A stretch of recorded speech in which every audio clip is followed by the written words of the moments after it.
6번째 비기, 내마 금지. 돈 얘기를 언제 꺼낼 것인가.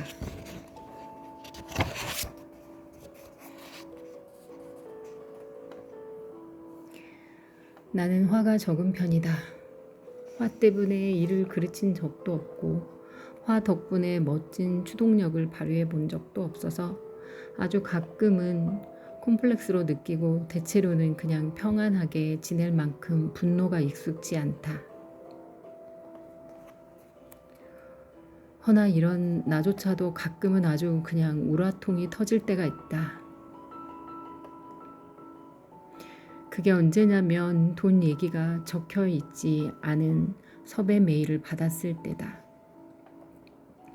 프리랜서로 일해온 지 12년 차. 돈 얘기를 흐지부지 하는 사람들을 얼마나 많이 상대해야 했던가. 그들만 한데 모아도 장충체육관을 거뜬히 채울 수 있을 것이다. 하지만 내가 누구인가? 상인들로 데뷔한 작가가 아닌가? 상인들의 주인공은 자동차 부속품을 거래하는 장사꾼 집안에서 태어난 뒤 무럭무럭 자라 누드 모델로 활동한다. 시간과 몸을 돈으로 맞바꾸는 20살의 삶을 다루는 소설이다. 실제로 나는 기름때 낀 상인들의 골목에서 왔다. 4,000원을 받다가 3만 원을 받기 위해서라면 무엇을 감당해야 하는지 몸으로 아는 시급의 세계에서 왔다.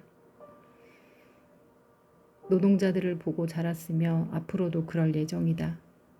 우리는 노동의 대가를 모르는 채로 일하지 않는다. 첫 책을 출간한 2018년부터 신문과 단행본 등 여러 지면에 소리 높여 강조했다. 글쓰기도 노동이니 작가에게 일을 의뢰할 땐 꼭 정확한 금액을 명시하자고. 지루할 정도로 당연한 소리다. 그러나 2025년 3월인 오늘만 해도 돈 얘기가 없는 섭외 메일을 3통이나 받았다. 아직도 갈 길이 먼 것이다. 전국의 프리랜서들이여 주목하자. 직장인들과 클라이언트들도 주목하자. 이 중 하나가 될 가능성이 높은 학생들도 주목하자. 결국 다들 주목하라는 말이다. 그만큼 중요한 것이 돈 얘기니까. 돈 얘기는 빠르고 정확할수록 좋다. 살면서 한 번쯤은 누군가를 섭외하여 일을 의뢰할 상황이 온다. 당신이 의뢰인이라면 첫 번째 섭외 메일에서 돈 얘기를 해야 한다.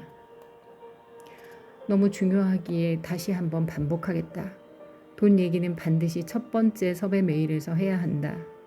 두 번째나 세 번째는 안 된다. 돈 얘기가 시작되어야 하는 장소는 첫 번째 메일이다. 좋은 이메일의 미덕은 습관적인 역지사지라고 강조했다. 의뢰를 받는 입장이라고 생각하고 읽어보자. 땡땡땡 센터 이슬아 작가님께 강연 요청드립니다.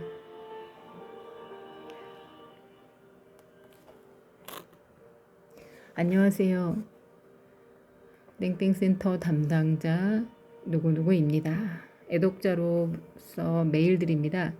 최근 무슨 시가 운영하는 독서 모임에서 이슬아 작가님의 날씨와 얼굴을 읽고 토론을 하였습니다. 뜨거운 열기로 가득했던 자리라 아직도 여운이 깊습니다. 이 모임에 직접 오셔서 강연을 해주신다면 땡땡시 시민분들께 잊지 못할 뜻깊은 시간이 될 것 같습니다. 수락할 의사가 있으신지 알려주세요. 자세한 내용은 이후에 상의드리겠습니다. 작가님의 말과 글을 참 좋아하는 누구누구 올림. 애정이 느껴지는 문장들이다. 그러나 아무리 미문을 쓴다 한들 섭외료를 알려주지 않으면 수신자로선 곤란하다. 강연료는 얼마일까? 아니 애초에 강연료가 있기는 있을까? 가장 중요한 정보 중 하나가 누락되어 있는 셈이다. 땡땡시라면 KTX로 다녀와도 왕복 5시간이 걸릴 테고 강연과 이동을 마치고 나면 그날 하루는 드라마 집필도 못하고 일간 연재글도 못 쓰고 헬스장도 못 갈 텐데 과연 맞바꿀 만한 가치일까? 물론 담당자님께서는 상대가 수락한 뒤에 돈 얘기를 논의하려고 했을 수도 있다. 하지만 잊지 말자. 섭외 조건을 모르는 이상 수락도 거절도 하기 어렵다는 것을. 처음부터 상의해야 할 자세한 이야기가 바로 돈 얘기다. 적혀있지 않으면 내 쪽에서 귀찮음을 꾹 참고 물어보게 된다. 오만하지도 비굴하지도 않은 태도를 견지하며 강연료는 얼마일까요? 라고 묻는 글자를 노동을 굳이 추가해야 한다. 이런 수고를 하게 만든 이상 이미 한 번은 실패한 섭외다. 그래서 저에게 얼마를 주실 건가요? 로 요약되는 답장을 쓰는 것은 꽤 번거롭고 까다로운 일이기 때문이다. 꼭 섭외하고 싶은 사람이 있다면 상대가 첫 메일에서 한눈에 섭외 조건을 파악할 수 있도록 돈 얘기를 명시해야 한다. 1. 섭외료가 충분한 경우 자신 있게 금액을 쓰면 된다. 2. 섭외료가 충분하지 않은 경우 그렇다 할지라도 금액을 쓰자. 섭외료가 없다면 없다고 쓰자. 금액이 많든 적든 간에 상대는 정확한 섭외 조건을 알고 싶어 한다. 그래야 수락 여부를 지혜롭게 결정할 수 있다. 적은 금액으로도 섭외에 성공하는 사례는 수두룩하다. 섭외엔 돈 말고도 다양한 조건이 있지 않은가.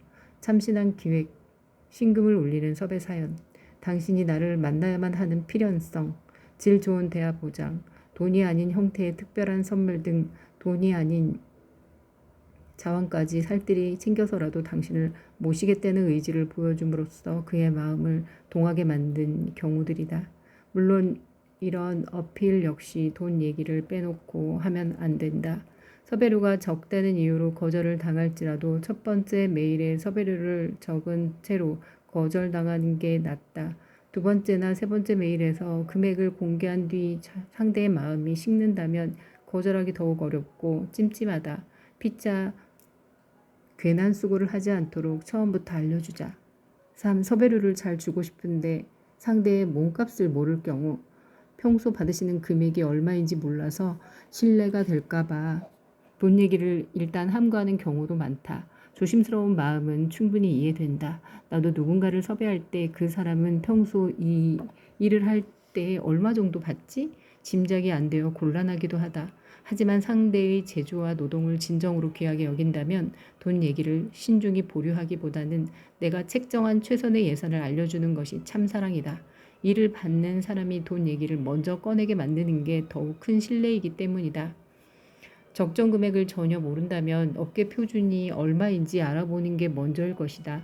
이를테면 내가 출판사 대표로서 잡지를 발행하기 위해 좋아하는 작가에게 원고 청탁을 한다고 가정해보자. 단편소설 한 편을 청탁하고 싶은데 얼마를 제안해야 할까? 검색해보면 200자 원고지 기준 1매당 1만 원이 일반적인 분위기다. 하지만 1980년대에 고료가 매당 5천 원이었다는 것과 그간 폭등한 물가를 감안할 때 원고료가 여전히 턱없이 싸다는 사실을 실감할 수 있다. 나는 작가들에게 어떤 의뢰인이 되고 싶은가? 당연히 글값을 무진장 높게 쳐주는 출판사 사장이 되고 싶다. 소설가의 집필 노동을 귀히 여기며 소설 한 편당 1,000만 원이라도 지불하고 싶은 심정이다. 하지만 현실적으로 불가능하지 않겠는가? 내게도 상한선이라는 게 있지 않겠는가? 바로 그 상한선을 상대에게 지체 없이 말해야 한다는 것이다. 저희 출판사에서 책정할 수 있는 최선의 원고료는 매당 1만 5천 원으로 단편소설 60매 기준 90만 원의 작업료를 지급할 예정입니다. 라는 본론을 늦어도 세 번째 문단이나 네 번째 문단에서는 꺼내야 한다는 의미다. 지급일 명시, 정확한 금액을 명시하는 것만큼이나 중요한 것은 지급일을 명시하는 것이다. 원고 마감일은 말해주면서 원고료 지급일은 말해주지 않는 청탁청. 어쩐지 좀 얄밉지 않은가? 돈이 언제 들어올지 알아야 지출 계획을 세울 수 있는데 말이다. 갑자기 나온 지 반년이 지나도록 원고료가 들어오지 않는 경우도 덜어 있다. 월급이 고정되어 있지 않는 프리랜서들은 한 치 앞도 보이지 않는 안개 낀 미시령 고개를 시속 20km로 넘듯 보수적으로 생활하곤 한다.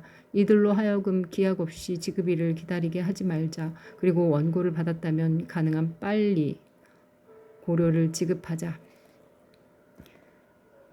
내가 운영하는 출판사에서는 원고료 선입금 제도를 실천하고 있다. 작가가 원고 청탁을 수락하면 24시간 내로 고료를 송금한다. 글을 아직 한자도 안 썼는데 왜 벌써 돈 주냐고? 우리는 배달 음식이 오기 전에도 먼저 돈을 낸다. 인터넷에서 옷을 살 때도 미리 결제하고 기다리며 카페에서도 음료값을 내고 자리에 앉는다.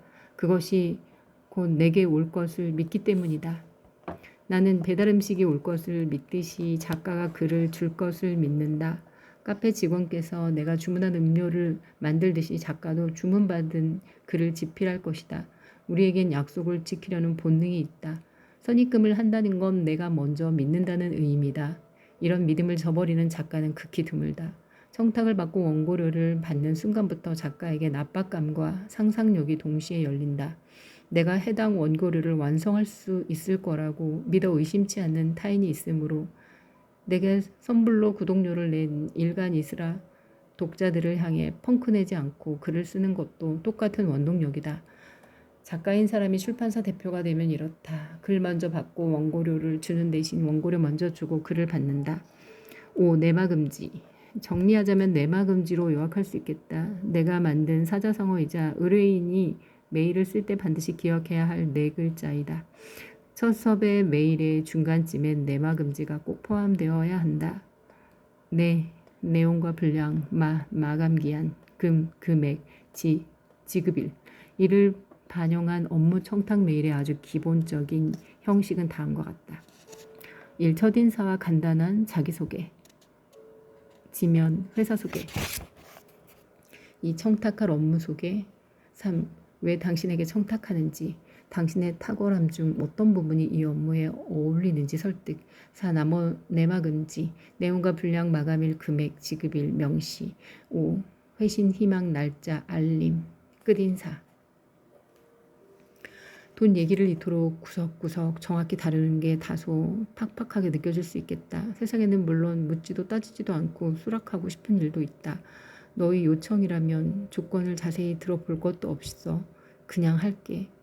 라고 호쾌하게 대답해주고 싶은 제안들. 하지만 기억하자. 그만큼 특별한 관계의 타인은 매우 소수다. 섭외 담당자인 내가 그에게 그만큼 특별할 거라고 섣불리 넘겨짚지 않는 편이 안전하다. 다정함이라는 기술은 결국 상대의 시간과 노고를 소중히 여기는 씀씀이다. 그것을 귀히 여길 때 돈 얘기도 구체적으로 쓰인다. 좋아하면 좋아할수록 돈 얘기를 생략하지 말자. 첫 메일이 시원하게 적어버리자. 첫 메일에 시원하게 적어버리자.